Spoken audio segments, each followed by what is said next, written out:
پہلے آپ گفتگو سن رہے تھے شہباز گل کی گرفتاری کا جو معاملہ ہے، اس کے حوالے سے عامر صاحب اور سولنگی صاحب نے واضح طور پہ اپنے خیالات کا اظہار کیا۔ اب شیخ صاحب،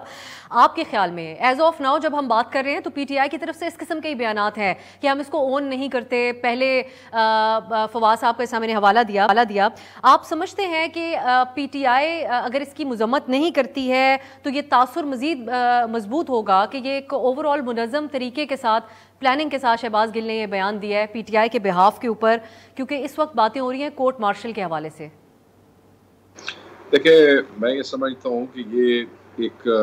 جو پولیٹیکل اوپوننٹس ہیں پاکستان تحریک انصاف کے، وہ تو آلریڈی یہ سمجھتے ہیں کہ یہ سارا کام منظم ہو رہا ہے، اور جو اس وقت پولرائزیشن سوسائٹی میں ہو چکی ہے، جو لوگ پی ٹی آئی کے ساتھ ہیں، آپ اس قسم کا کوئی بھی تاثر دینے کی کوشش کریں گے تو شاید وہ اس سے اتفاق نہیں کریں گے۔ میں یہ سمجھتا ہوں کہ یہ جو کچھ ہو رہا ہے اور جس طریقے سے ہو رہا ہے، میں نہیں سمجھتا کہ اس میں اس تاثر کا پولیٹیکلی عمران خان کو اس وقت کوئی نقصان ہوگا۔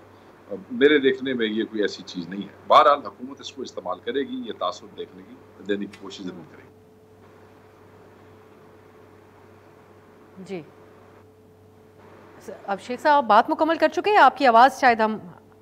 ہم تک نہیں پہنچ رہی۔ میں اپنی ٹیم سے درخواست کرتی ہوں کہ جی اب آ رہی ہے، اب آپ کہیے گا شیخ صاحب اگر آپ مکمل کر چکے ہیں اپنی بات۔ اچھا ٹھیک ہے، میں یہ آپ سے جاننا اچھا ٹھیک میں آپ سے یہ جاننا چاہ رہی ہوں کہ کیا آپ سمجھتے ہیں آن اینی لیولز پولیٹیکلی تو خان صاحب کے اوپر الزامات لگے، وہ بی آر ٹی کے حوالے سے دیکھ لیں، ان کی شخصیت کے حوالے سے باتیں، وہ فرا گوگی والی ساری کہانیاں، ان سب چیزوں کا پنجاب کے الیکشن کے اندر ہم نے دیکھا کہ کوئی خاص عوامی سطح کے اوپر ان کے ووٹر کے اوپر نہیں فرق پڑا، لیکن جب یہاں پر بات اس نوعیت کی ہو گئی اور یہ کیس اگر آگے مزید اسٹیبلش ہوتا ہے تو آپ نہیں سمجھتے کہ ایز اے پارٹی جب ماضی میں رہا حال سیاسی جماعتوں کا، اس حوالے سے کوئی ان کو نقصان ہوگا؟ دیکھیں، ان کو نقصان صرف یہ ہو سکتا ہے، میں آپ کو بڑا واضح طور پہ کہہ دوں، آپ نے بالکل صحیح کہا، فرا گوگی کیس، توشہ خانہ کیس، یہ ساری کہانیاں آلریڈی آ گئیں، یہ کیسز آ گئے۔ اس میں کوئی دم تھا یا نہیں تھا، یہ کیمپین میں بھی استعمال ہوئے اور خان صاحب کو بہترین رزلٹ ملا پنجاب میں۔ میں نہیں سمجھتا کہ اس کا کوئی نقصان ہوگا عمران خان کو۔ عمران خان کو نقصان صرف ایک چیز کا ہوگا، اگر اسٹیبلشمنٹ اٹ سیلف اس سارے معاملے کو بہت سنجیدہ لے لیتی ہے اور اس پہ ریاکشن دیتی ہے جو کہ پریکٹیکلی آن گراؤنڈ ٹرانسلیٹ کر جاتا ہے، تو اس کا عمران خان کو نقصان ہوگا۔ اس سے کوئی ایسا پرسیپشن تبدیل نہیں ہوگا۔ عمران خان کا ووٹ اس نہج پہ پہنچ چکا ہے کہ آپ عمران خان پہ کوئی بھی الزام لگائیں، عمران خان کی فالوئنگ اس وقت کم ہونے کو نظر نہیں آ رہی ہے۔ صرف اس کے مخالفین خوش ضرور ہوتے ہیں مگر اس کو اس سے کوئی فرق نہیں پڑتا۔ ہاں، الیکشن ہونا ہے آن گراؤنڈ، الیکشن میں اداروں کی انوالومنٹ ہوتی ہے، لوگ شامل ہوتے ہیں۔ اگر آپ ناراض اسٹیبلشمنٹ کو حقیقی معنوں میں کر لیتے ہیں تو چاہے آپ کے ساتھ جتنے مرضی لوگ جیسے مرضی کھڑے رہیں، جتنے مرضی آپ کے جلسے نعرے ہوتے رہیں، اس کا آپ کو الیکشن میں نقصان ہوگا، مستقبل میں نقصان ہوگا۔ دیکھیں، یہ جو کچھ ہوا، شہباز گل کو پکڑا اور وہ جو ڈرائیور ہے وہ ساری بات کی، کوئی زمانہ تھا جس وقت آپ اسٹیبلشمنٹ یا فوج کے خلاف بات کرتے تھے تو ٹالرنس نہیں ہوا کرتی تھی۔ اب اچانک عمران خان صاحب جس وقت اپنی جماعت کے ساتھ کامیابی کے اس میں آئے تو اس وقت دنیا سوشل میڈیا کے اندر جو ہے نا وہ ایکٹیو ہو چکی تھی۔ جیسے ہی سوشل میڈیا کی طرف دنیا گئی ہے تو آپ کو ایک تھوڑی سی ٹالرنس لیول بھی زیادہ نظر آیا ہے، یعنی کہ لوگ فوج کے خلاف باتیں کرتے، لوگ عدلیہ کے خلاف باتیں کرتے رہے، لوگ ادھر ادھر جلسوں میں تقریریں کرتے رہے، مگر یہ جو ماحول تھا اس میں ہم نے دیکھا کہ فوج نے اور اسٹیبلشمنٹ نے بھی تھوڑا ٹالرنس لیول بڑھایا۔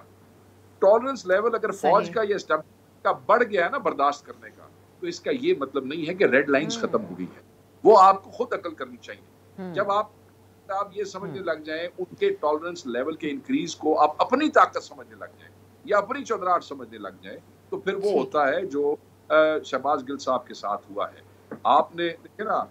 جو کچھ پچھلے 2-3 ہفتوں سے ہوا، آپ کو بالکل آپ نے ٹھیک کہا کہ پارٹیسپینٹس نے محتاط رہنا چاہیے تھا۔ کیا ہوا؟ آپ کے وزیر اعلیٰ نے آپ کو اسٹیٹمنٹ کو ڈسون کیا، اسپیکر اسد کیسر نے اس کو ڈسون کیا، فواد کی آپ اسٹیٹمنٹ دیکھ لیں، کوئی اس کو جیل ملنے نہیں گیا، اس کی اپنی آپ اسٹیٹمنٹ دیکھ لیں۔ اس کی وجہ صرف یہی ہے کہ اس وقت پی ٹی آئی کسی بھی دیکھیں نا، پی ٹی آئی اس وقت شہرت کی ان بلندیوں پہ ہے کہ اس وقت اسٹیبلشمنٹ کے ساتھ ذاتی لڑائی بنانا پی ٹی آئی کے حق میں کسی حوالے سے نہیں ہے، اور اچھی بات ہے کہ پی ٹی آئی والے لیکن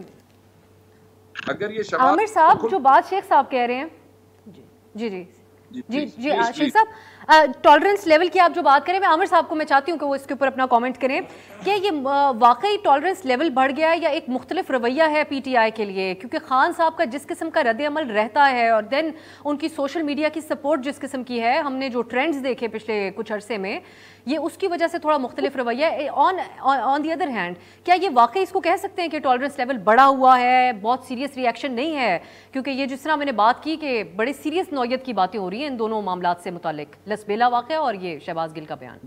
دیکھیے گل والے واقعے سے پہلے، گل صاحب کا جو واقعہ تو اس سے پہلے ہم اکثر ازراہ مذاق کہتے تھے کہ بھئی اب تو ہر شخص جو ہے نان اینٹیٹی وہ فوج پہ تنقید کرتا ہے، جنرلوں کے نام لیتا ہے، اس کا کوئی رد عمل نہیں آتا۔ میں سوشل میڈیا کی بات کر رہا ہوں، اور یہ چیز جو ہے مطلب ہے کسی بھی ریاست میں نہیں ہونی چاہیے اصولی طور پہ۔ اچھا ایک یہ پی ٹی آئی کے پاس ڈینائبلٹی کا ایک ہمیشہ ایک وہ رہے گا، کیونکہ ان کی جو مین اسٹریم لیڈرشپ ہے گل صاحب کے واقعے سے پہلے تک انہوں نے کبھی بھی بیٹفر میں تو بات کی، انہوں نے اشتہاروں میں تو بات کی، کبھی بھی عمران خان نے، ان کے کسی بھی قریبی ساتھی نے ان لائک نواز شریف اور ان کے قریبی رفقا کے، انہوں نے نام لے کے فوج کے کسی اس پہ تنقید نہیں کی، نہ ادارے پہ تنقید کی۔ اشتہاروں میں بات کر رہے ہیں، میر جعفر کہہ رہے ہیں، میر صادق کہہ رہے ہیں، کوئی اور لفظ استعمال کر رہے ہیں، تو میں سمجھتا ہوں انہوں نے پی ٹی آئی نے ابھی تک بہت اچھا کھیلا تھا کہ اپنے شکایات بھی ایئر کر رہے تھے، بتا رہے تھے، اور نام لینے سے بھی گریز کرتے رہے ہیں نا، اور وہ چیز ایک طرح کا پردہ ہے۔ میں یہ جو وقاص صاحب بات کر رہے تھے، اس کی میں بہت ساری باتوں کو بالکل وہ کرتا ہوں، انڈوز کرتا ہوں کہ جو ان کا تجزیہ ہے، اور اس میں دلچسپ بات یہ جو انہوں نے کہی نا کہ عمران خان کو فی الحال نقصان نہیں پہنچے گا، لیکن اگر اسٹیبلشمنٹ کارروائی کرتی تو نقصان پہنچے گا، یقیناً پہنچے گا۔ لیکن میں سمجھتا ہوں کہ اس وقت جو مقبولیت کا عالم ہے، اور پی ٹی آئی کیونکہ وفاق کی اس وقت واحد مقبول جماعت ہے جس کی چاروں صوبوں میں جڑیں ہیں، گلگت بلتستان میں ہے، کشمیر میں ہے، تو اس کے نتیجے میں کچھ نہ کچھ نقصان جو ہے وہ اسٹیبلشمنٹ کو بھی ہوگا۔ نقصان سے میری مراد یہ ہوتی ہے کہ پاپولر سپورٹ بیس کا تو ہونا یہ چاہیے کہ جو ایک کہتے ہیں وفاق کی پارٹی ہے اور اسٹیبلشمنٹ ہے، اس میں لڑائی نہیں ہونی چاہیے، اور کسی بھی سیاسی جماعت اور اسٹیبلشمنٹ میں لڑائی نہیں ہونی چاہیے اصولی طور کے اوپر۔ تو یہاں پر اگر ایک لوز بال دے دی گل صاحب نے، اور گل صاحب کا پتہ ہے کہ یہ ٹف ٹاکر، ہمیشہ سے سب کے ساتھ اس طرح کی گفتگو کرتے ہیں، ہر پارٹی میں ایک دو ایسے ہوتے ہیں، طلال چودھری ادھر ہیں، نون لیگ میں ہیں، کسی اور پارٹی میں کوئی اور نام ہوگا، تو ہر جگہ پہ ایسے لوگ ہوتے ہیں۔ اس بار انہوں نے ایک ریڈ لائن کراس کر دی، ٹھیک ہے نا، تو اس میں اب میچیورٹی اور اسٹرینتھ جو آتی ہے وہ ادارے کی آتی ہے، فوج کی آتی ہے کہ وہ اس چیز کو ٹیکل کیسے کرتے۔ بعض اوقات ریئیکٹ نہ کرنا اور بیہائنڈ دا سین کرنا وہ زیادہ بہتر ہوتا ہے۔ ایک جملہ میں اور کہوں گا افسا کہ یہاں پر جو مجھے لگ رہا ہے کہ حکومت پاکستان جو گورنمنٹ ہے شہباز شریف صاحب کی، وہ اس سچویشن کو ایکسپلائٹ کرنے کی کوشش کر رہی ہے، وہ چاہے گی کہ خلیج بڑھ جائے پی ٹی آئی میں اور اسٹیبلشمنٹ کے دوران۔ تو اس چیز کو، اسٹیبلشمنٹ کو، اس کھیل کو بھی سمجھنا چاہیے کہ P T I is a popular party, اور ایک زمانے میں، بلکہ ابھی تک میں سمجھتا ہوں جو پی ٹی آئی کا سپورٹر تھا وہ پاکستان فوج کا بھی ڈائی ہارڈ سپورٹر تھا، تو یہ ایک اوور لیپ کرتی ہے سپورٹ بیس ان کی۔ تو یہاں پر ایک جلٹڈ لور والا بھی آپ کو رد عمل نظر آ رہا ہے کہ لوگ شاکی ہیں، شکوہ ہے انہیں، وہ سمجھتے تھے کہ جی ہم اور فوج بالکل ایک ہیں، اور اب جب فوج نے ایک امپارشیلٹی کا، نیوٹریلٹی کا پوسچر لیا تو اس کے بعد انہیں لگا کہ جی یہ تو نہیں ہونا چاہیے۔ اب یہ غلط تصور ہے، صحیح تصور ایک الگ بحث ہے، لیکن میں کہہ رہا ہوں کہ میں ان کے پوائنٹ آف ویو سے بات کر رہا ہوں کہ جو پی ٹی آئی کا ایک عام ورکر ہے لوور لیول کا جو کہ ایکٹیو ہے، وہی لوگ جو تھے وہ جو ففتھ جنریشن وارفیئر کا جو پورا کانسیپٹ تھا اس میں حرب الدستے کا کردار ادا کرتے تھے ریاست پاکستان کے لیے، تو بہت ساری چیزیں غلط ملت ہو گئی ہیں۔ اب اس کے اندر اگر آپ انٹینسیفائی کریں گے تو وہ پاکستان کے لیے اچھا نہیں ہے، اور وہ جو سول ریلیشن شپ ہے، جی